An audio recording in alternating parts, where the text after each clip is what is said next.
This is One on One.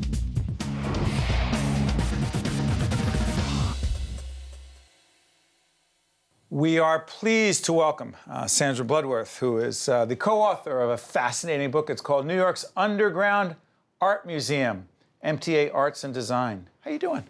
I'm doing terrific. What about you? I'm doing great, because I'll tell you what, I'm sitting there going, the New York City subway system and art, I don't get it. And we're about to show some pictures that help us all get it. In the 1980s, the MTA, Metropolitan Transit Authority, right? Transportation Authority. Was the subway system pretty much about to collapse? It was on the brink of collapse. I mean, in the 1980s, trains were falling apart, trains were breaking down, and stations were really in terrible condition. And of course, there was a real plague of graffiti and vandalism. And so the system had, for all practical purposes, was really on its last leg. But some really smart people got together and they figured out how to bring the MTA back. And we were very fortunate that in that vision in the mid-'80s, that art was really considered to be an important part of bringing it back. Art? Art. Someone would say, just throw money at it. Just improve the infrastructure. And you and your colleagues said, no, there's more to it than that. Yeah, the visionaries saw that if, just like when the subway was first built, it was built with an investment in ornamentation. And that investment created a place that New Yorkers wanted to descend below ground and use this new system. Well, all those many years later, when the MTA decided to put together a plan to rebuild the system, they knew that once again, that was a great place to begin. Can we begin Astor Place? We can. That's actually the perfect place. Now, this gives you an idea of what we were up against.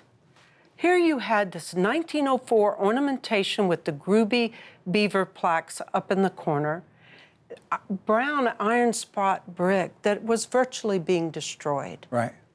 And yet it was actually very durable material. So in rebuilding it, the architects looked at the bones of the station, at what was there. That's it? That's it. That's it today. And working with the well-known designer artist, Milton Glaser, we brought art into this environment.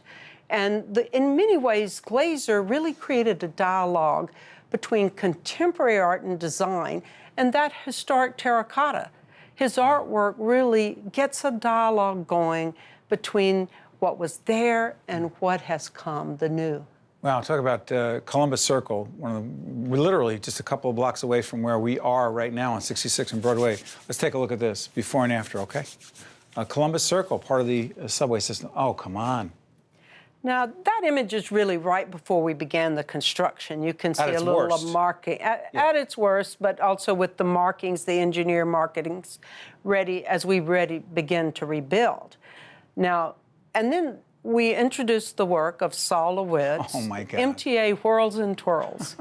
Now, if you know Sol LeWitt's work is, of course, very exacting. The vibrancy of his work really evokes the energy of people that are in the station. Let me ask you, the colors, what is that material? That's ceramic tile. And how durable is that? Extremely durable. And the ground, what do they do with the ground there?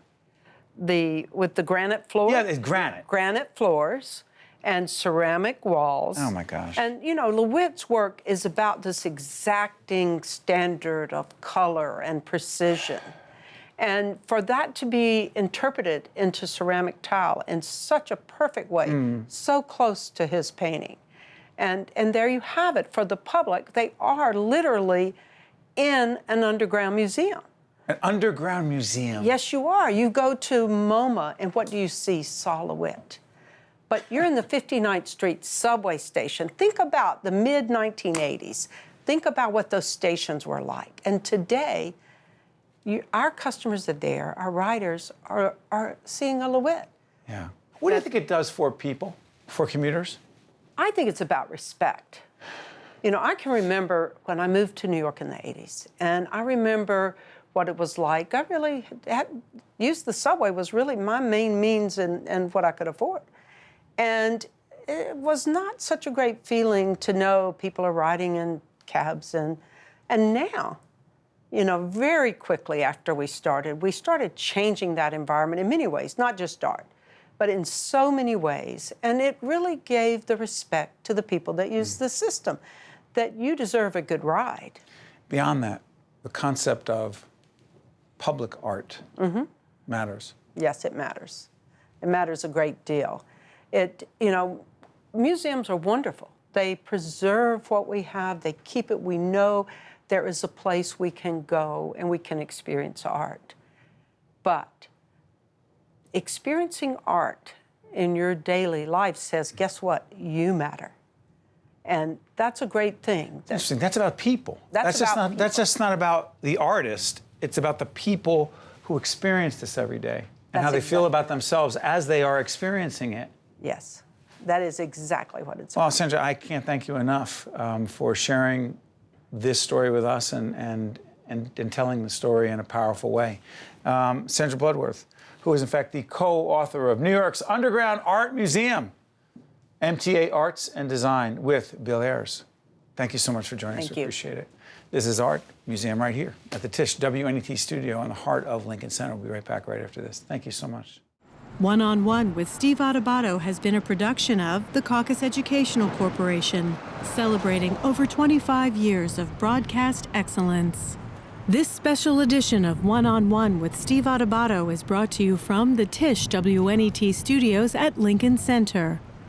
Funding has been provided by PNC Bank, Bergen Community College, United Water, Robert Wood Johnson University Hospital, the Robert Wood Johnson Foundation, MD Advantage Insurance Company of New Jersey, and by Fedway Associates. Transportation provided by Airbrook Limousine, serving the metropolitan New York, New Jersey area.